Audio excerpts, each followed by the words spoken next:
So in college, one of my majors was linguistic anthropology. It was super useful, I know. But it fascinated me that we can see an image and despite all of our different backgrounds, know exactly what it's telling us. Think about the 4 concentric little half circles at the top of your computer screen that indicate Wi-Fi. It's not like we can see Wi-Fi in the air and know that's what it looks like. So how did we collectively come to this understanding? The answer is change. Change isn't just in the products we eat or where we shop, but also in how we share ideas. Started only a decade ago, Pinterest has changed how consumers communicate and connect, creating a visual language, if you will, of aspirations, innovations, and cultural cues. Here to help us understand this dialogue and how to master the medium is Arthur Sevilla, the head of CPG strategy for Pinterest. A former CPG marketer himself, Arthur now helps brands ascertain how to join the discussion in a way that's authentic and innovative. So please welcome him to the stage. Thank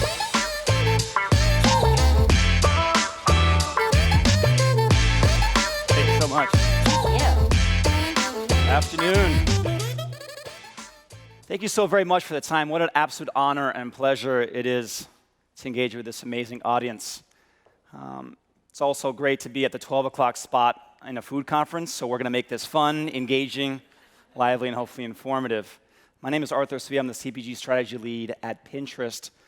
And I do have to admit something. I know we've been kind of big food for most of the morning, and I do come from that. Now, 10 or 11 years at Kraft Foods and Mondelez, I did strive to do well. I led natural cheese for a good portion of my world, so that kind of makes me endeared to the audience. And then on the Mondelez side, I did Triscuit, wholesome ingredients, just 3, and gum, which, by the way, clears the mind. If the mouth is occupied, the mind is free. So hopefully that endears me to the audience. I am so excited to take you through a fun journey we call the Inspired Consumer. It is one where we believe that there is absolute disruptive change happening across our industry, and that is the way consumers and brands engage. It is important to recognize that most of our engagement does happen in a retail environment, and the retail environment is fundamentally changing, right? We walk into an Apple store, buy our supercomputers in literally temples of technology that are inspiring us to think about how and what we can do. But in our world, in food, that environment is not yet as inspirational as one can be. Now, I believe that this is going to change in the next 10 years or so. We are fundamentally reinventing what it is to be a grocery store, what it is to be a farmer's market always on, what it is to be a marketplace. Anyone enjoy Eataly as an example of kind of the new world of food retail. But in this environment, and these brands that we're speaking to, digital is our primary channel. And I think it's important to recognize that digital in itself is fundamentally changing. It's changing in how and why we engage on the platform. How many people are aware of Pinterest? Raise of hands. How many people are actual consumers of Pinterest in their daily personal lives? Right? We have about 50% of all digitally active consumers on the platform. And then I'm sure if I were to ask you how many brands are active on the platform, we'd have even fewer than that. We are about a 10-year-old platform, but we've only monetized for about 3 years. Some people are like, oh, you know what? Pinterest might have lost its way, or that's fine for Midwestern mom in recipe land, right? But actually, we were finding our way. We were trying to figure out who we are and what role we play in the broader digital ecosystem. And we've found it. I've joined about 2.5 years ago, 3 years of monetization, and we're ready now to embrace and be a platform for you to connect consumers and brands in a place of relevancy. It is important to recognize what we're dealing with in the current digital ecosystem when it relates to food. We're dealing with open search bars where you're like asked to say, hey, what do you want? I'll give it to you right away. What if I don't know what I want, right? What if I don't know the words to use in that search bar, right? What if I'm just ultimately filtering to something I don't even know what I want, and then I'm being forced to buy immediately, right? That driving down towards the consumer funnel is so fast, it doesn't allow for a true exploration of one's interests. We have over-optimized the transaction by diminishing the experience of shopping. The experience of shopping is fun, right? I entered into the food category, into the food space, because I was one of those dorky kids that kind of snaked the grocery aisle, right? Being like, oh, I'll see you later, Mom. I'm walking down the aisle seeing what's there, because I love that discovery, that inspiration that is allowed to happen when you open up yourself to the possibilities. We are entering fundamentally a new phase in food marketing. We started with just the stores. I got you, that's cool. Then we entered into digital, driven by convenience. I can get you the thing as quickly as possible for as little as possible. And then we delivered this omni-channel promise is what I call it, right? Omni suggests same, one for all. How can the digital environment replicate the offline environment? They're fundamentally two different mindsets. That's why I believe that promise has fundamentally failed us. And now we're entering into a new world called the inspired shopping or the inspired consumer journey. And that's the journey I think Pinterest can help you guide along. It is fundamentally driven by a simple equation. The equation starts with relevancy. It's probably the most important word to take away from my talk today. Be relevant. Understand what your consumer wants, understand who the consumer is, and then be present when they want to engage with you. Do not be disruptive, because guess what? Ads are annoying, right? We all know that from our consumer worlds. As marketers, we're still driving to buy the cheapest CPMs, screaming at consumers, begging them to be grabbing attention ahead of the utility that they're actually seeking on digital, oftentimes. Receptivity, being aware of the mindset that people are in and the digital platform that they're wanting to engage with your brands, right? Relevancy plus receptivity equals impact. And ultimately, that's what we're driving for, right? Impact is key. Otherwise, we don't know if it works. Let's start with relevancy and talk a little about Pinterest. Pinterest is a visual discovery engine. We are not a social media platform.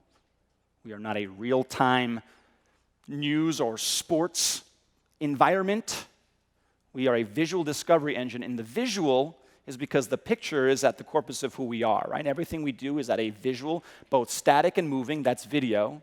Discovery is the mindset. People are here kind of open to understanding what their interests are and formulating their particular tastes. An engine is because everything we do drives you offline. We do not measure time spent on platform as a KPI to maximize. We want you to find something, go buy something, go do something, go make something, go travel somewhere. Action off of line. And who's going to help you deliver those actions? Brands are. That's why there's a magic synergy between brands and consumers. Our mission, our North Star, is to bring you the inspiration, to bring everyone the inspiration to create a life they love. That's a wonderful place to be, to bring everyone the inspiration to create a life they love. Let's talk about inspiration. It's kind of the word we use in our walls. Inspire, look up in Webster. I'm going to read this so I don't mess it up here. To fill someone with the urge or ability to do or feel something, right? Isn't that an amazing place to be from a brand perspective? Second, equally as important, to breathe or inhale. Imagine being on a platform where you know the consumer so well and being so relevant to engage with them that you're delivering content that helps them breathe and inhale better. That's who we want to be, and that's who we are. We do so across all categories of your life. Food is the largest category. 82% of all pinners engage in some sort of food content. Second by beauty. Travel, fashion, home decor follow. But we actually activate across all aspects of your life. Show of hands, is there more wedding content or is there more alcohol content on the Pinterest platform? Wedding, right? Everyone uses wedding. It's 2.5 times more alcohol content than there is wedding content. Now, you get married once and a half on average times, right? You're probably drinking a little bit more than that. So the use case is probably a little bit more frequent. But we are engaging with all aspects of one's life, right? All aspects of one's life. We do so across two surfaces, the home feed. When you first sign on the platform, we ask you, what are your interests? And off of those interests, we're going to give you algorithmically visual content that we're going to ask you to engage with. And if you engage with that, we'll know what your interests are. And the more and more you do so, the more and more personalized that home feed becomes. If you're a little bit more specific as to what you're looking for, we're going to give you a search opportunity. And that's where you can actually input a search query and get a little bit more specific as to what you want. 97% of our search queries are unbranded. These are category queries. Summer drinks, healthy snacks, weeknight dinner, summer travel. Not brands. They are at a higher order, and it's brands that are relevant against those queries where you actually have a connectivity to drive impact. This is my home feed. If you open up my Pinterest, I just actually came back from Croatia. Anyone to Croatia? Beautiful. Go. It's great. Croatia is a wonderful town, country. I just bought a new watch, actually. Anyone from Detroit? Shinola? I'm going to get you guys to actually engage with me a little bit more. Trust me, it's going to happen. I know, it's the 12 o'clock hour.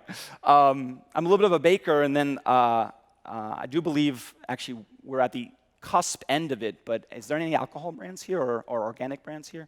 We're in the middle of a Gin-essence. Gin-essence is actually on fire. Gin-essence, gin botanicals particularly, are actually taking over alcohol. These are trends to watch as you're building products for the future. A little bit on the back end of the cusp, but gin definitely has taken over bourbon. As I look through my home feed, Pinterest knows a lot about me, right? Because I've engaged with content. And this content is grouped into interest areas. In particular, watches, travel, food, and drink. I'm actually redesigning my closet. Let's see how that goes. More aspirational than anything. But more than that, it's this particular tastes within those interest categories, right? I have particular tastes based on the content I'm engaging with. And this is my personalized taste graph. Each and every individual has an individual personalized taste graph. It's the algorithmic engine that we use to serve content that is relevant to you. We both might want or like modern furniture, but I might like Scandinavian, and you might like another version of modern furniture, right? It's that particular taste that is only defined by the visual nature of what you're interested in that we really have a clear understanding of how you are different than your person next to you. And it is off of this personalization where brands are actually highly engaged, right? Pinterest is 82% of Pinners say Pinterest feels personalized to them because of this ability to develop and create one's own personalized taste graph. Pinterest is about yourself, not about your selfie. This is kind of the contrast to social media, right? Social media is projecting who you want people to think you are, right? Look at where I am. Let's create some FOMO. Let's find out what that perfect angle is. Pinterest is an individualized platform where you yourself can find your taste based on your own interests, based on your own characteristics. You're not projecting this to anybody. It's a very safe, it's a very positive environment. But it's not a very lonely environment. And that's because your individual interests and tastes actually have others that have those same interests. We call them taste tribes. And I know tribes was used by a colleague on this stage, John, this morning, where he was like, well, you know what? The more exclusive of an environment that tribe is, the more powerful it is. And I agree with that.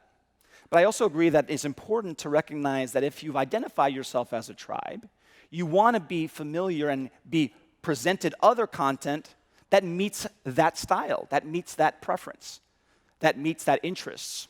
We've created a whole bunch of taste tribes.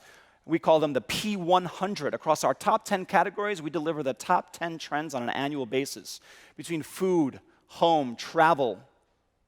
And I thought maybe it'd be fun to kind of dive into a couple of these food trends. We call them yummy stuff. And let's see where they go. Yummy stuff, foil pack dinners. Putting stuff in foil, throwing it on the grill, up 200%. We went to Reynolds Wrap. We're like, you want to own this trend? They're like, yeah, that seems relevant. Absolutely. Oat milk. Anybody in plant-based proteins? Plant drinks? Oat milk, very much on fire. Not something new. We actually saw this peak about 6 or 8 months ago, but still there. Everyone loves oat milk. Favorite alternative. Ginger water. Ginger actually is a very popular additive to all beverages. Ginger water in alcohol, ginger water in non-alcohol.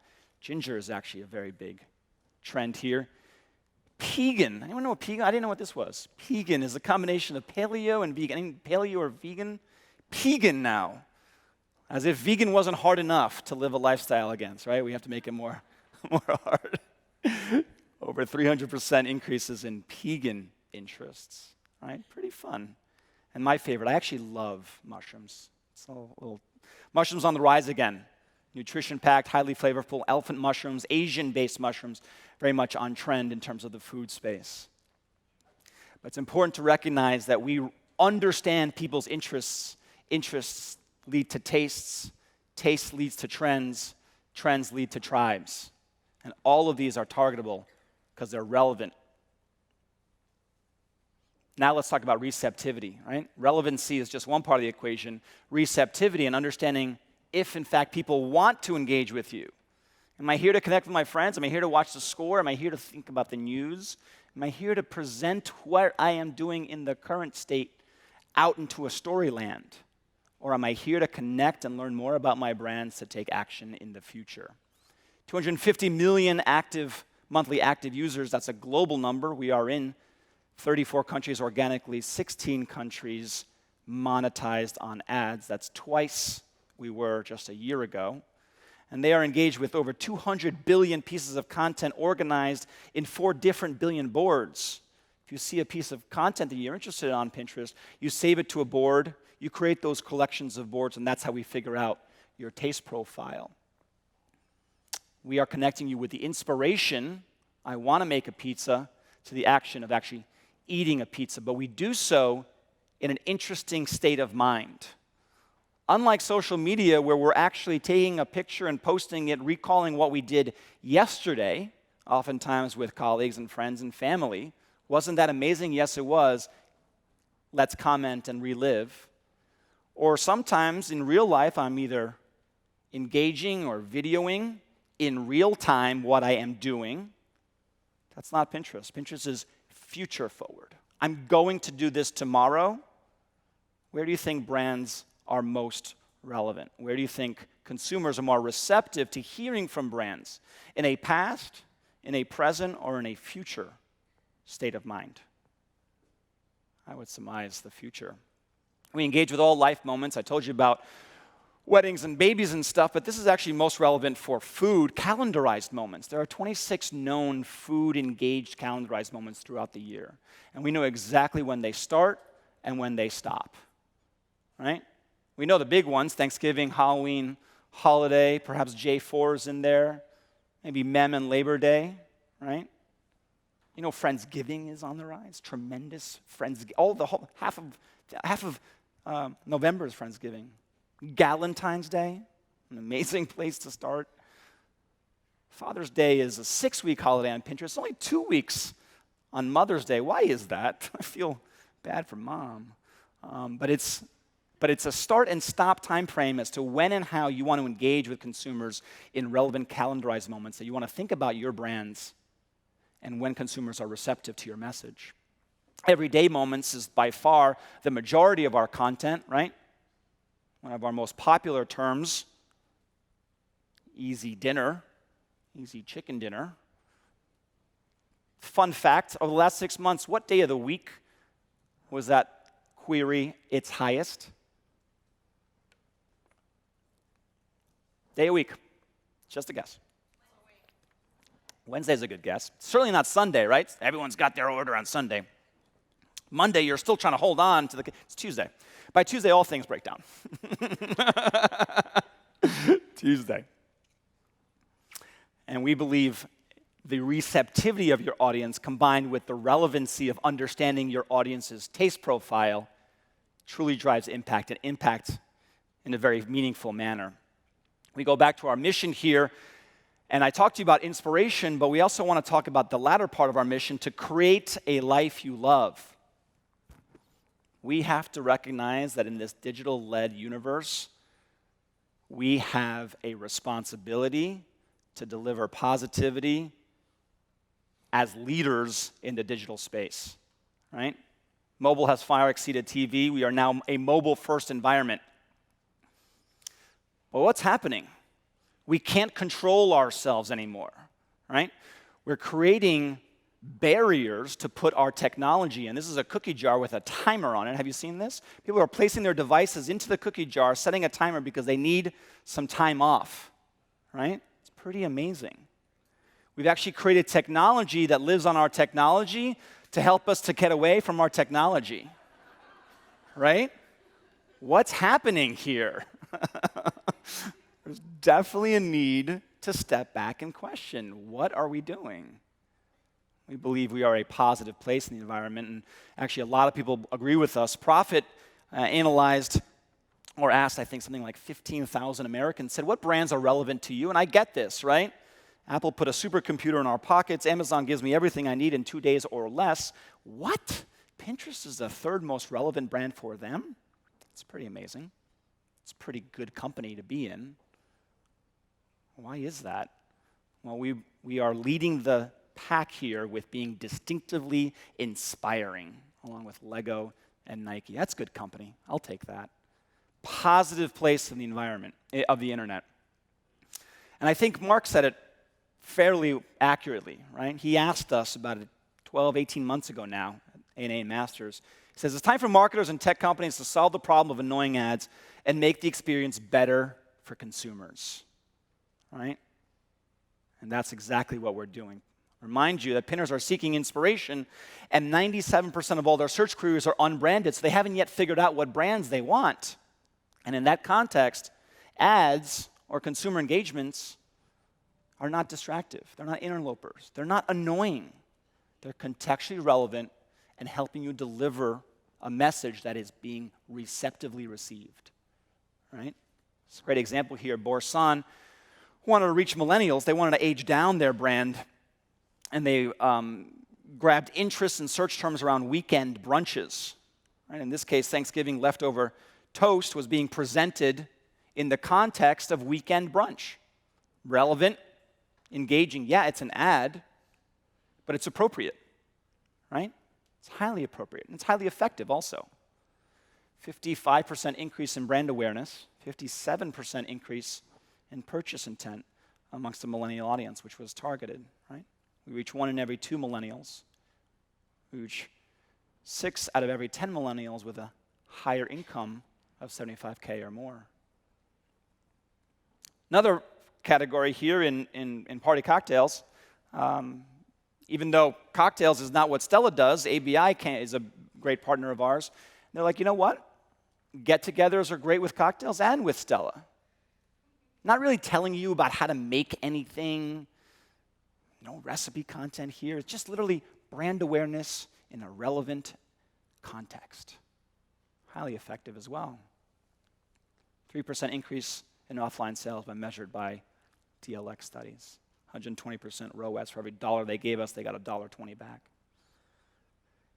Building brand love is an incredibly important journey of ours. Right? We believe that internet requires, and our digital ecosystem requires, a platform where brands are content, where brands are additive, where brands are not distracting. How many times are we swiping past ads? How many times have you heard thumb-stopping or finger-stopping content?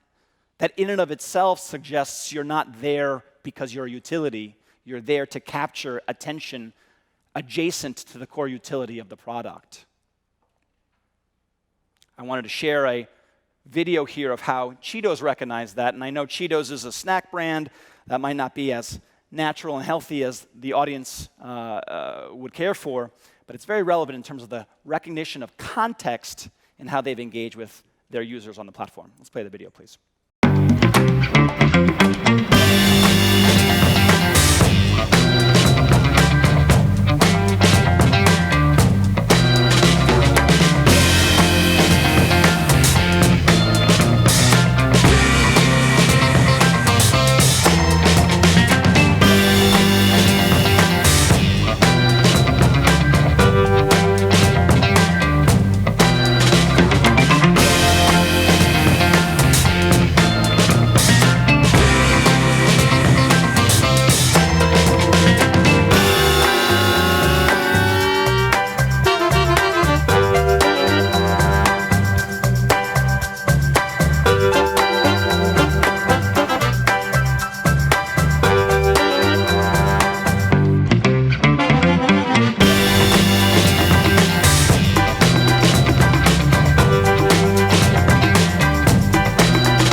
See what they did there?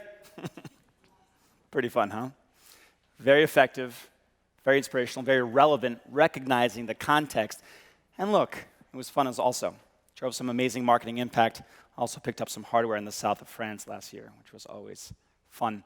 We drive, that's just one opportunity of how to work together with Pinterest, right? That was a high awareness-driven campaign. But if you're brand aware, and many of these brands in this room might not be, awareness is the key metric that we're trying to drive. Consideration, also, trying to educate someone, trying to drive someone to take an action, and then ultimately purchase and sales. Optimize against e-commerce, pixelate your site, recognizing who purchased you and finding more people like them to purchase more of you. All of these objectives are exactly how we drive success for your brands. And it's all under the equation of being relevant and recognizing the receptivity of the audience to drive impact. Because ultimately, this is what matters, right? That's what we're all driving for. Think about what this actually means. And I would surmise that it's not return on investment, it's return on inspiration. We have to be recognizing that brands are at the forefront of delivering digital inspiration to consumers when they're relevant and receptive to the message.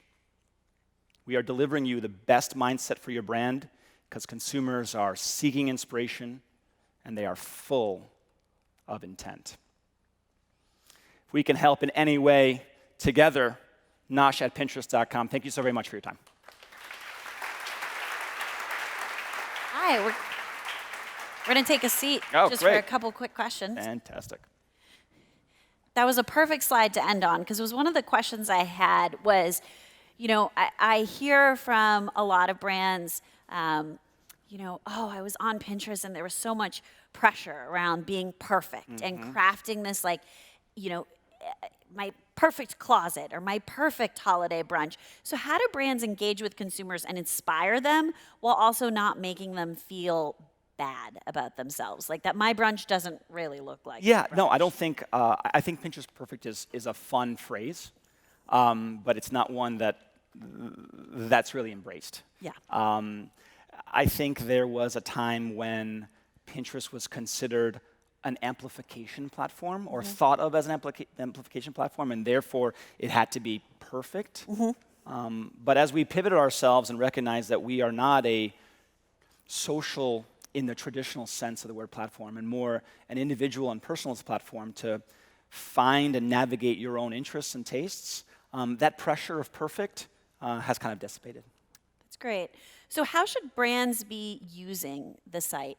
Is it engaging with your consumers? Is it using it to look for, sort of leading edge trends that you should maybe be embracing in your product, using it as crowd sourcing? Is there one right way? Is it kind of a mix? Yeah, I think it's any and all, right? We start with every, brand engagement with what your objective is. If you're seeking, if you've built a product and are seeking to find the right audience, then let's deliver awareness as your main objective. Let's find what makes your product different, and let's find that taste tribe that is relevant to them. If it is, in fact, expanding and delivering how you use your product in a more consideration manner, we can deliver against those as well. The trends are fun for strategic partners. We'll dive deep in and say, how do we help you guide your innovation for tomorrow? That comes with a little bit more heavy lifting, but because we're such an early indicator of what people's interests are, and because we're at such scale with 290 now million monthly active users worldwide, we can help in kind of multiple areas of objectives. And when you talk about taste tribes, do influencers play a role there? Yeah, I think influencers are an important component to our digital ecosystem. We shift the word influencers to creators. It's not so much the size of your microphone, but rather the expertise that you bring into your craft. And we have a curated set of curators or creators that are relevant to work with brands to build products, to amplify products, but it's done so not because they have X number of people following them, but because they're recognized as the experts in that particular field.